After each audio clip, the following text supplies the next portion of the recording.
What's going on, Internet? nerdlocker.com here with this week's comic book reviews. I'm starting off with Battle of the Atom. This is the number 2 special, but it's chapter 10, final chapter of this crazy X-Men story that we've been reading. And the only thing I can say about this ending is that it's going to be historic in the history of the X-Men. Some giant things happen, like giant things that I guess just aren't kosher, I guess, is the only way I could put it. There's X-Men from all different periods of time in our time. And it looks like some people are staying, some people are going because there's bigger threats now in their time. And I just feel like this was a really good story. I'm not going to say anything bad about it. It was a great story.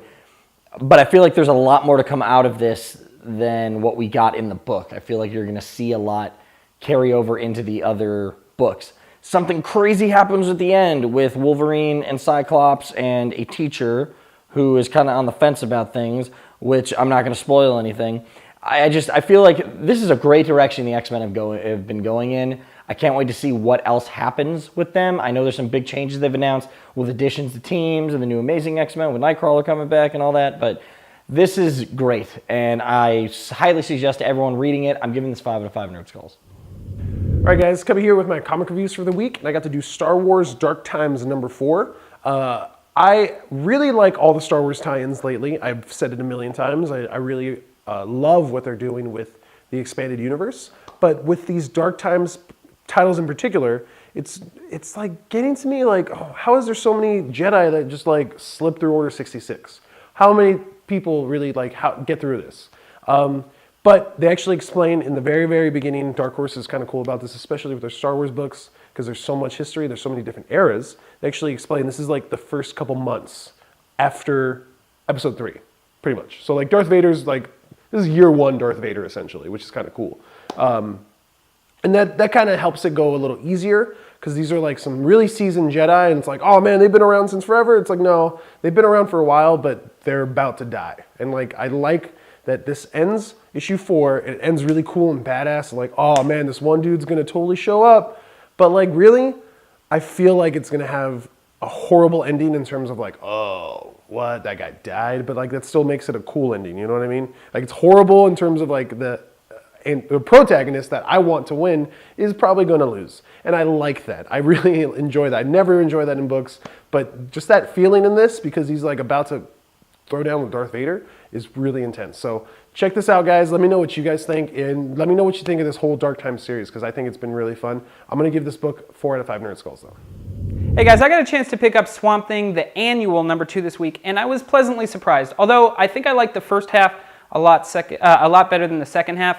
The first half delves really deep into the previous avatars, which is what Swamp Thing is. And then the middle section goes into a lot of the Parliament of Trees, which in previous renditions, they've showed them as gigantic trees, like, you know, a court of gigantic trees, which has been awesome, especially when you look at the comparisons in Animal Man, which has been great.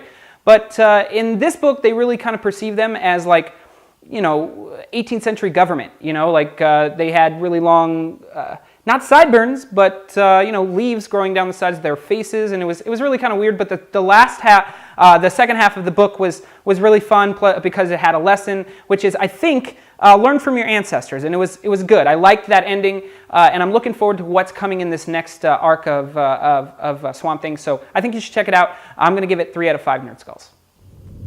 All right, I got to read Damian, Son of Batman. This is a story in which, if Damian didn't die, this is what he would be doing years down the road. As Robin, starts off with Batman dying, and Damian is out for vengeance, he's out for blood, and he first goes back to his mother and his grandfather and asks them for help to track down whoever killed Batman. And they're like, nope, you chose your path, you do your own thing, you're supposed to be Batman now. That's how this works. Damian's like, nope, not going to do it. I can do my own thing. And he just starts taking out villains because everyone's boasting, oh, I killed Batman, I killed Batman. So he's like, you know what? Dead, dead, dead, dead, dead. He knows that the people he's been killing weren't the ones that killed him, but he's taking them out anyways. Of course, Alfred has something to say about that because that's not the way Batman or his crew do things. And there's a little twist ending here, which kind of I don't want to say it surprised me. I kind of saw it coming, like just because I thought what I was reading was one thing and it turned out to be right. But this is going to be an interesting book. I kind of just wonder what the point of it is, because Damian is dead. So I don't know if this is maybe like something showing that we might get him back, or what. I don't know. Either way, it's a fun read if you're just looking for a good Batman book, and if you love Damian, I'm giving it 4 out of 5 Nerd Skulls. All right, guys, come here. I got to read My Templar number 8.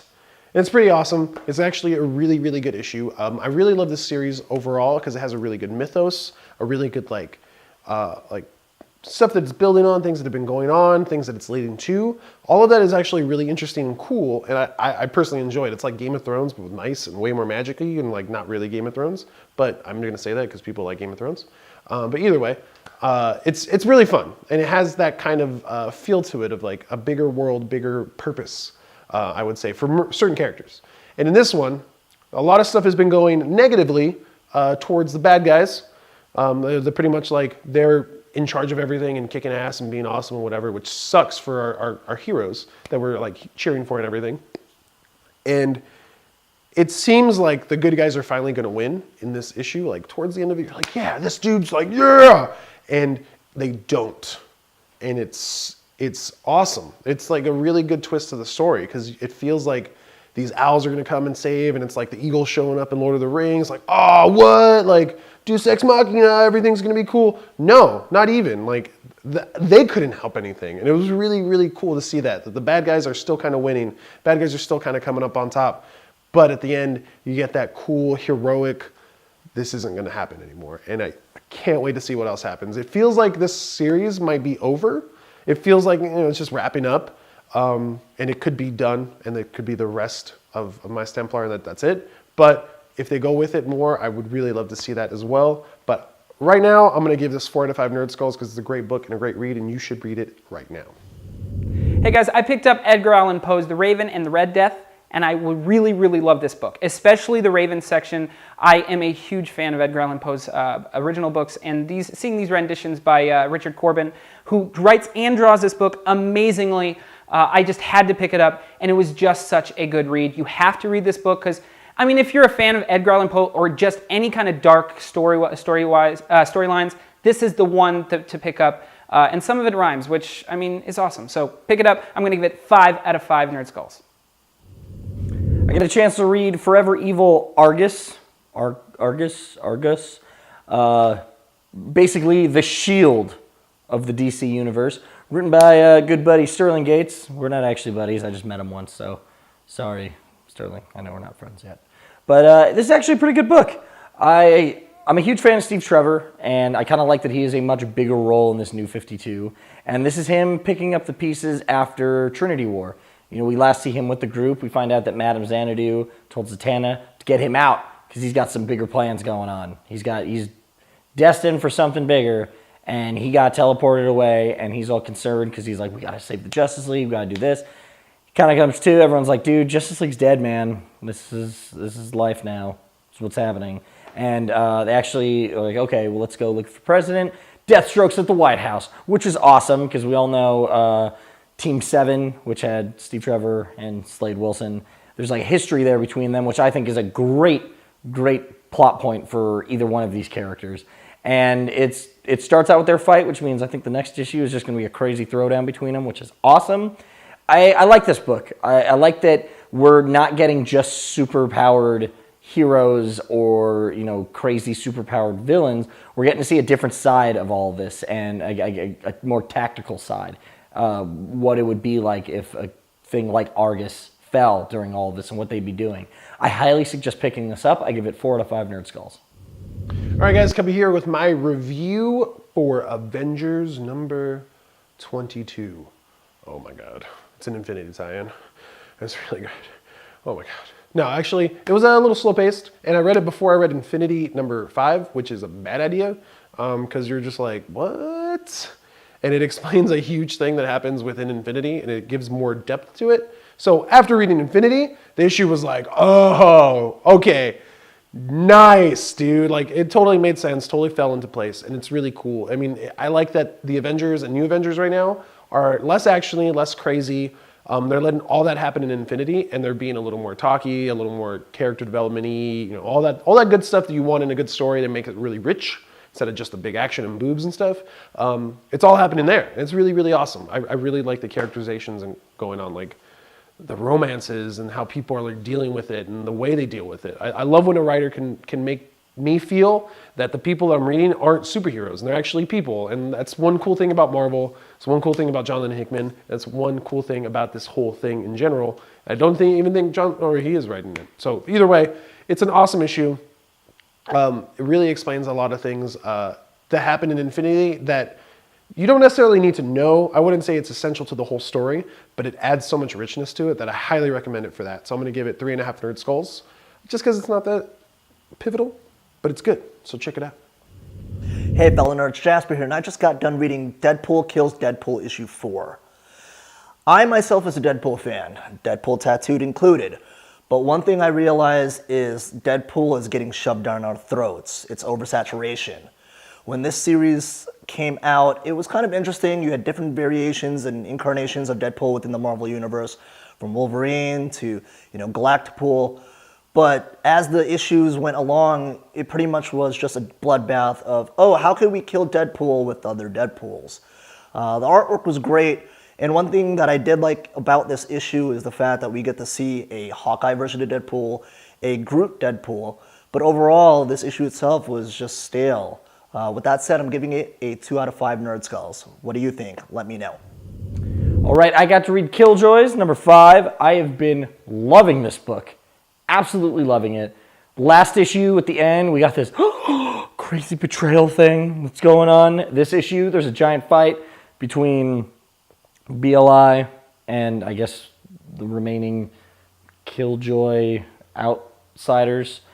And the other thing about this issue is that I feel like the moral of the book is revealed, and it's really cool. It makes you feel really good dealing with the Scarecrow character that we've been following.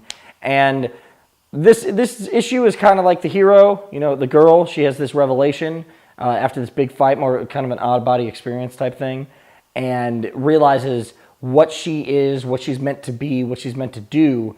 And it's a good issue because you see the heroes down in their luck. You see it looks like everything's losing, but in the end, just dig deep. And this next final issue, I can't wait to read. I can't wait to see what happens because it just seems like absolute craziness is going to ensue. And I love this book. Becky Cloonan, your artwork is outstanding. I love your artwork so much. I love this book. Everything about it is awesome. I'm giving it 5 out of 5 Nerd Skulls. All right, guys. So I got to read Infinity number 5. And it was awesome. Finally, we picked back up after Black Bolt's crazy actions at the end of 3. Like, it finally picks up those pieces. Infinity 4 didn't really touch too much of that. And this, we pick it back up on Thane. We pick back up on the crazy bomb that went off and everything that kind of gets a little more explained.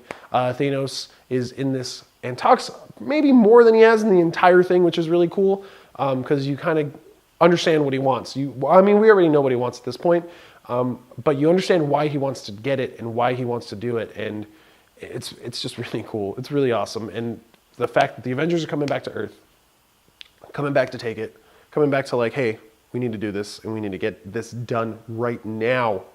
We need to take back our planet, and just their whole plan for it is really, really awesome. I really like this issue, and I'm kind of sad that it's almost over, but I really like the way it's going. I hope it ends at issue 6, and then we deal with the ramifications of those endings right there, and I hope it's not like, oh, it doesn't really end, but you have to read all the books that come out for the rest of the year. My fingers are all the books. You have to read all of these. No, I don't want to do that. I want every book to be, to like feel the ramifications, but I don't want it to be necessary for me to understand what's going on with this character. I really hope this happens. Marvel, listen to me above everything. 5 out of 5 Nerd Skulls. That's why you should listen, because I'm giving a really high score. It's a good book, though. All right, I got to read Aquaman Annual, number 1. This is the Others story, the team that we've got first introduced in the first big arc of Aquaman. feel like this team doesn't really have a place in the DC universe anymore. Like, they were important, and now they're just kind of hanging out, and they kind of show up in Aquaman when there's just an issue to get filled. I like this team. I felt like there was some potential here, but I guess in the same sense, there's only so much you can do with so many heroes when you have stuff going on in the DC universe. I feel like that's what this team was created for, though. Just kind of like filler stuff with Aquaman, and that kind of bums me out because I feel like they should either be just left alone or utilized more. It's not a bad read, but like I said, just expecting a little bit more. I'm going to give it 3 out of 5 Nerd Skulls.